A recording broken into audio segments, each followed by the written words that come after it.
Welcome, foolish mortals, to another episode of the HitchHiking Host Show. I am your host, your ghost host, Wes Troop, and it's time for another trending topic show where I'm going to tell you what happened all last week and a little bit of this week, all what went down at the Disney parks, and we're talking Walt Disney World and a little bit of Disneyland this week. So let's get to it, shall we?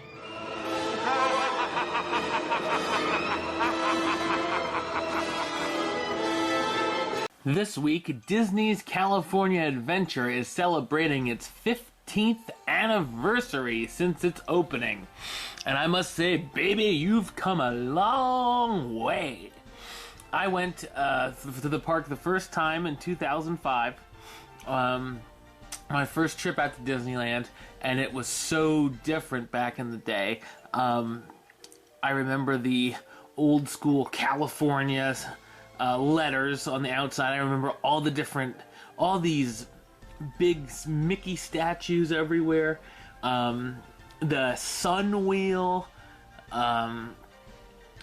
It wasn't a very big park. I remember, well, it's basically the same size now, but I remember certain things about it. I remember the Tower of Terror, all that was the same, that Hollywood Pictures backlot, except Monsters, Inc. wasn't there. The Muppets, all that was there in that Hollywood Pictures backlot.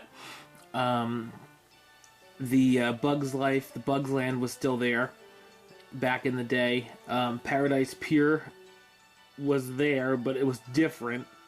There was no Toy Story Midway Mania, obviously. I remember we did California Screamin', and Soarin'. I did Soarin' over California for the first time on that trip, and I knew what it was before a lot of people knew what it was in Epcot. Everyone's like, what's this Soarin' ride? I'm like, oh, it's awesome. If it's the same thing as Soarin' over California, which I assumed it was. But, I thought, it was an okay park. I thought it was weird with how it looked more like a regular amusement park at the Paradise Pier section. And then to go back 9 years later and see everything that changed was so great. From Carthy Circle, as soon as you walk in, and the Elias and Company store, and all that right there, Buena Vista Street, it's such an upgrade from the original. At the Carthy Circle, you have, of course, Cars Land it's a great land. One of my favorite themed lands in any Disney park. I'm not even a huge Cars fan, but I love my Cars Land. The Radiator Springs Racers, the Rollickin' Roadsters are going to be opening soon. I even really like Mater's Junkyard Jamboree. And then of course the Monsters Inc. ride is great. World of Color is amazing. You see people standing all the time to check out World of Color and grabbing fast passes. Toy Story Midway Mania, and then you have the Ariel ride, the Under the Sea, and then you have like the littler things like the Jumpin' Jellyfish and the Goofy Sky School, which are still cool to see, and then of course like the Grizzly River Run and stuff like that. California Adventure, I would say it's not up there with my favorite parks, but it has really grown in my eyes as a park I really, really enjoy going to. And I mean, I spend a little less time over there than Disneyland if I'm going on a Disneyland vacation and I split my days up, but I still have a really great time at California Adventure, and it has really come into its own since I was there the first time. It's like you're stepping into a better version of this park than it originally was, and that's what's great. So I will always be a fan of Disney's California Adventure. Happy 15 years. Epcot has announced that it will celebrate Black History Month in February with a number of special events at the American Adventure Pavilion. First up, guests who visit the Kinsey Collection, Leonard Kinsey? I don't think so, exhibit can check out 3 new pieces that have recently been added to the exhibit inside the pavilion, including Banneker's Almanac and Ephemeris. Yeah. By Benjamin Banneker, My Bondage and My Freedom by Frederick Douglass, the first edition, and a linoleum block print of Survivor by Elizabeth Catlett. In addition to the new pieces added to the gallery, guests walking around the rotunda will notice more portraits of notable African-American figures, including Thurgood Marshall, the first African-American U.S. Supreme Court Justice, Ronald Irwin McNair, the second African-American to fly in space, and Bessie Coleman, who was the first African-American woman to stage a public airplane flight in America. The American Adventure will also pay host to some contemporary authors. Chef G. Gavin, who's the author of Turn Up the Heat with G. Gavin, more than 200 incredible recipes from the chef who keeps it super simple. That is on Saturday the 13th from 1 to 2 p.m. and 3 to 4 p.m. And Saturday, February 27th, from 1 to 2 and 3 to 4, you can meet Terrence Roberts, the author of Lessons from Little Rock. So I think that's really cool that they're doing that stuff. Definitely check that out if you're going to head over to the American Adventure Pavilion anytime soon. And also over at Epcot, as in the past few years, Disney is presenting the Garden Rocks concert series as part of the Epcot International Flower and Garden Festival.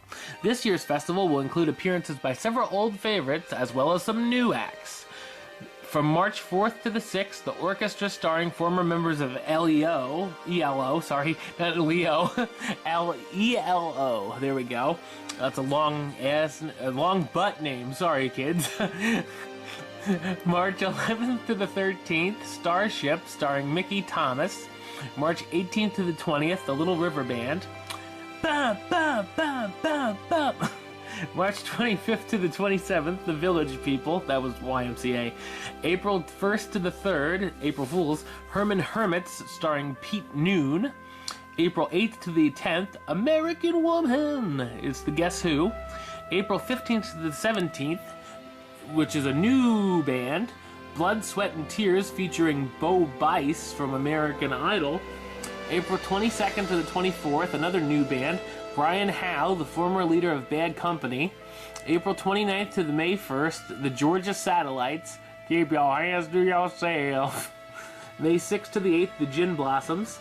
May 13th to the 15th, my birthday, the 15th, Darlene Love. May 20th to the 22nd, Night Ranger. And May 27th to the 30th, the Spinners. So if you're interested in checking out any of those acts, go and see them. Starting now, guests who visit Disney's Animal Kingdom will be able to become an honorary member of the Lion Guard with the limited-time Lion Guard Adventure. Guests who want to take part can pick up a Lion Guard adventure map at the Outpost at Oasis, Island Mercantile, Zuri's Suites, Mombasa Marketplace, and the Maharaja Merchandise Cart, or at Rafiki's Planet Watch, and set out on a self-guided adventure to find the statues of Lion Guard characters Kion, Fuli, Bestie, my bestie, Ono, and Bunga. Once guests have found all the statues, they can return their map to Rafiki's Planet Watch and can take a special pledge to become an honorary member of the Lion Guard. A special button will be distributed to commemorate the experience. And as of now, the event is scheduled to take place through April. And of course, that could change. It could last longer. It could last 10 years. You never know. But if you're a fan of the Lion Guard, check it out while you can.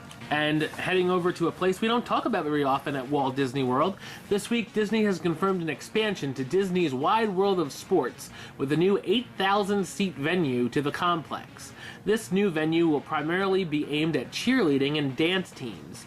Disney has announced that it is teaming up with Varsity Spirit in an effort to create the first venue in the world specifically designed for cheerleading and dance team competitions.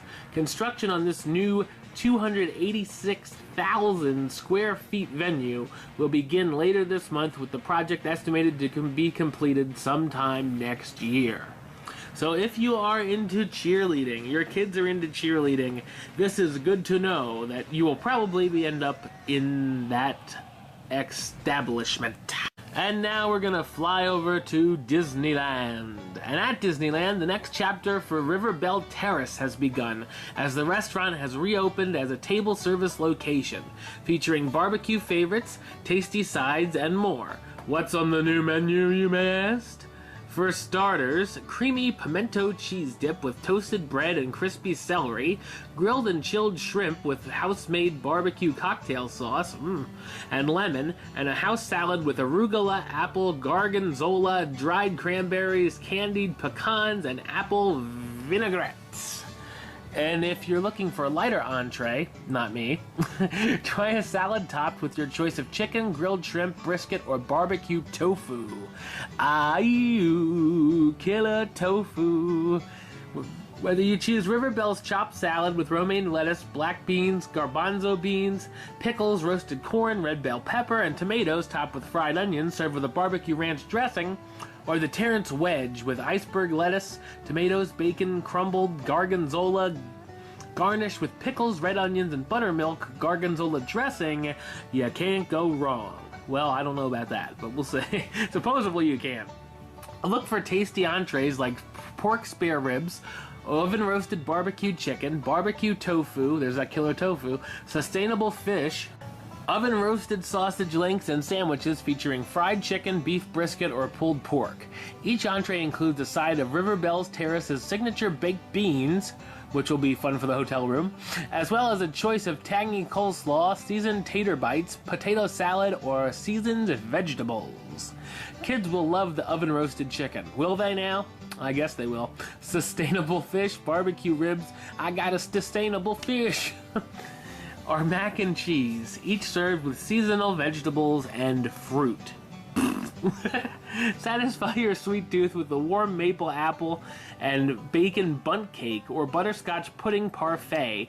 For the classic dessert twist, try the fried cheesecake. So some of this stuff sounds alright. It sounds pretty good, I think. It's a table service restaurant, so it's going to cost more. But, with the Big Thunder Ranch now closed, this might be a new favorite place for some people.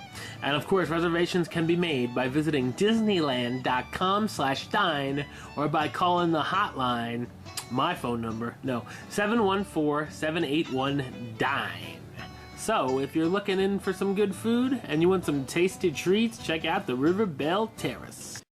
Alright, well that's the show for this week. I'll be back with another Hitchhiking Host show next week, talking about whatever news goes down on the down low. And also check out the newest Hitchhiking Host 101 show about King Arthur's Carousel, and there's going to be a new one coming out very, very soon, so keep your eyes peeled. Until next time, don't forget to subscribe right here on YouTube, youtube.com/HitchHostShow. You can like the show on Facebook, facebook.com/HitchHostShow. Follow on the Twitter @HitchHostShow, and also the Instagram is @HitchHostShow. If you want to listen to the show, or you are listening to the show, continue to do so on Podbean, HitchHostShow.podbean.com. And of course, you can download the show on iTunes or Stitcher as well.